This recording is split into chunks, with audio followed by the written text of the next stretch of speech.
সেবাই মেট্ৰিক পৰীক্ষাক লৈ কিয় এনেকুৱা কৰি আছে। এটাৰ পিছত এটা নিয়ম চেঞ্জ কৰি আছে। আগতে কিন্তু মেট্ৰিক পৰীক্ষাত এনেকুৱা নিয়ম চেঞ্জ কৰা নাছিল। শিক্ষামন্ত্ৰীয়ে 1 বছৰমান আগত কৈছিল 2024 বৰ্ষৰ মেট্ৰিক পৰীক্ষাটোৱেই লাষ্ট মেট্ৰিক পৰীক্ষা। তাৰ পিছত আৰু মেট্ৰিক পৰীক্ষা অনুষ্ঠিত নহ'ব। 2025 বৰ্ষৰ পৰা মেট্ৰিক পৰীক্ষাটোক ইমান গুৰুত্ব দিয়া নহ'ব। মেট্ৰিক পৰীক্ষাটো ক্লাছ পৰীক্ষাৰ দৰেহে হ'ব আৰু ক্লাছ 10 পাছ বুলিহে কোৱা হ'ব। এইচএছ অৰ্থাৎ হায়াৰ ছেকেণ্ডাৰী এক্সামটোক বেছি গুৰুত্ব দিয়া হ'ব। তাৰ পিছত 2025 বৰ্ষ আহিল।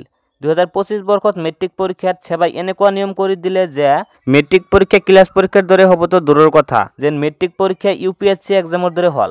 ইমান বছৰ মেট্ৰিক পৰীক্ষাত যেনেকৈ নহওক কিয় 30 পালেই পাছ আছিল, কিন্তু 2025 বৰ্ষত এই পাছ কৰা নিয়মটো চেঞ্জ কৰি দিলে যে 2025 বৰ্ষৰ পৰা ছেপাৰেটকৈ পাছ কৰিব লাগিব। এমচিকিউটো পাছ কৰিব লাগিব, থিয়ৰিটো পাছ কৰিব লাগিব। কিন্তু ইমান বছৰ মেট্ৰিক পৰীক্ষাত এইটো নিয়ম নাছিল। আৰু এটা নিয়ম চেঞ্জ কৰি দিলে 2025 বৰ্ষৰ মেট্ৰিক পৰীক্ষাত কুৱেশ্যন 4টা সেট কৰি দিলে, যাতে এজনৰ লগত আনজনৰ নিমিলে।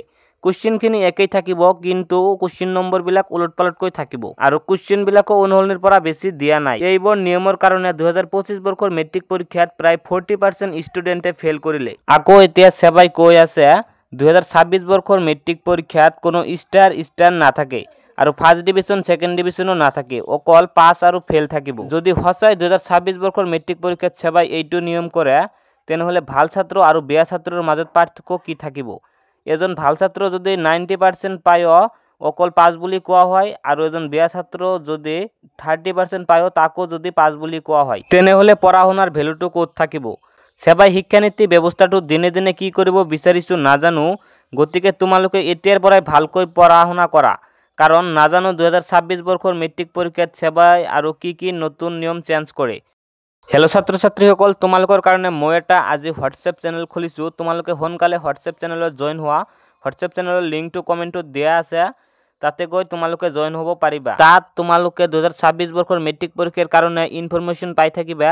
গতিকে সোনকালে তোমালোকে হোৱাটছএপ চেনেলত জইন হোৱা। এইখিনি আছিল আজিৰ ভিডিঅ'। যদি ভিডিঅ'টো ভাল লাগে তেনেহ'লে চেনেলটো ছাবস্ক্ৰাইব কৰি দিবা আৰু লগতে ভিডিঅ'টোত এটা লাইক কৰি দিবা।